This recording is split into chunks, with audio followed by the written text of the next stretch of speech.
So ito na nga po mga boss ang ginawa po nating revertible na binuhusan po natin ng epoxy resin. At ang ginamit ko pong epoxy resin dito mga boss ay laminating epoxy, kaya nagdalawang buhos po ako dito. Panoorin niyo ito mga boss para makita po niyo kung paano po ito ginawa. Ito po mga boss, DIY lang ito. Inuna po natin dito mga boss ang paglinis po sa kahoy. Tapos kinatampo natin yung gilid para magiging pantay po siya. At dito, tinanggal po natin mga boss yung mga parting meron po siyang bulok. Ang kahoy nga pala ito mga boss ay ito po ay kakwati o madre cacao. At pagkatapos po nating linisin mga boss, ang ginawa po natin dito ay pinahiran ko po muna ito ng first coat para hindi po siya gaano magbabubbles kapag ibubuhos na po natin yung ating resin. At dito mga boss, tinimpla na po natin ito. Hinaluan po natin ito ng pigment na kulay itim para po ganito po ang magiging kulay po niya.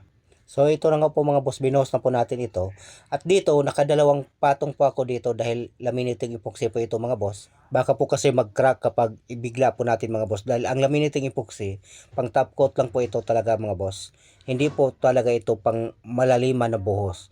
At kung malalim ang buhos mga boss, ang gusto po natin na kaagad isang buhusan, wag po gamitin ang laminating epoxy, kundi yung casting epoxy po ang gamitin po natin. So ganito lang po ang proseso sa paggawa ko mga boss. Pagkatapos po nating ibuhos dahil may mga bubbles po na maglabasan, paputikin po natin yan sa pamamagitan po ng ating heat gun. Yan po ang gamit ko. Pwede rin naman ang blowtorch. At kinabukasan mga boss, ito na nga ang ginawa po natin. Ito yung pinakamahirap na trabaho mga boss sa ganitong klaseng trabaho.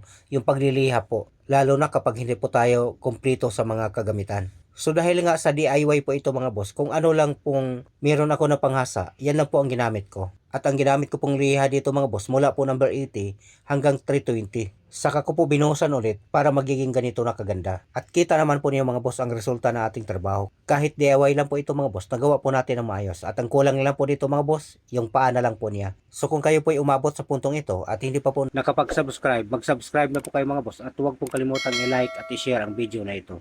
Maraming salamat po.